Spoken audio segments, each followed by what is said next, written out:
যারা ব্যর্থ হওয়ার সাহস করে শুধু তারাই সফলতা অর্জন করতে পারে।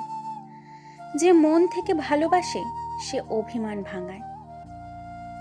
প্রতিটা বিবাহিতা মেয়ের দীর্ঘশ্বাসে মিশে থাকে তার স্বামীর অবহেলা, অসম্মান ও কথার আঘাত।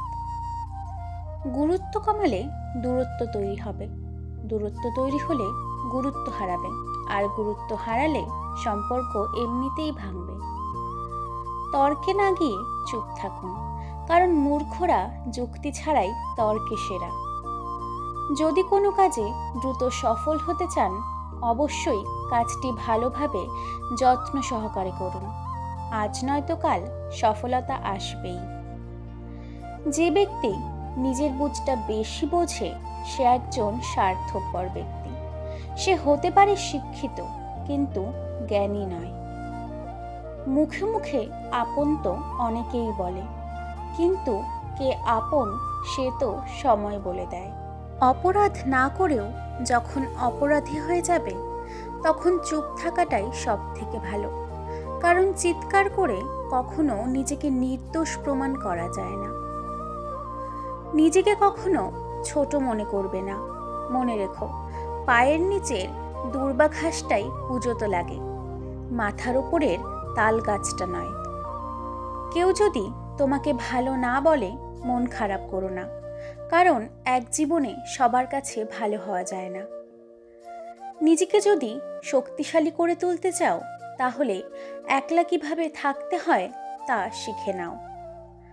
জীবনে যত বড় মনের মানুষ হবে ঠিক ততটাই বুঝতে পারবে কোনো কিছু নিয়ে তর্ক করার থেকে নীরব থাকাই অনেক শ্রেয়। গতকাল চলে গেছে, আগামীকাল এখনো আসেনি। আমাদের জন্য আছে আজকের দিন, তাই এখনই শুরু করা যাক। ঘৃণা করা সহজ, ভালোবাসা কঠিন। জগৎ এভাবেই চলে, যা কিছু ভালো তা অর্জন করা কঠিন, খারাপ খুব সহজেই পাওয়া যায়। সত্যের জন্য সব কিছু ত্যাগ করা যায়, কিন্তু কোনো কিছুর জন্য সত্যকে ত্যাগ করা যায় না। তোমার যতটুকু সামর্থ্য গরিবকে দান করো। মনে রেখো, গরিবের আশীর্বাদ ভগবানের আশীর্বাদের সমতুল্য। নিজের হতাশার জন্য কখনো অন্যকে দায়ী করো না, বরং নিজেকে দায়ী করো অন্যের থেকে অতিরিক্ত আশা করার জন্য। কাজের কারণে আমরা ক্লান্ত হয়ে পড়ি না, আমরা ক্লান্ত হয়ে পড়ি দুশ্চিন্তা, হতাশা এবং বিরক্তির কারণে।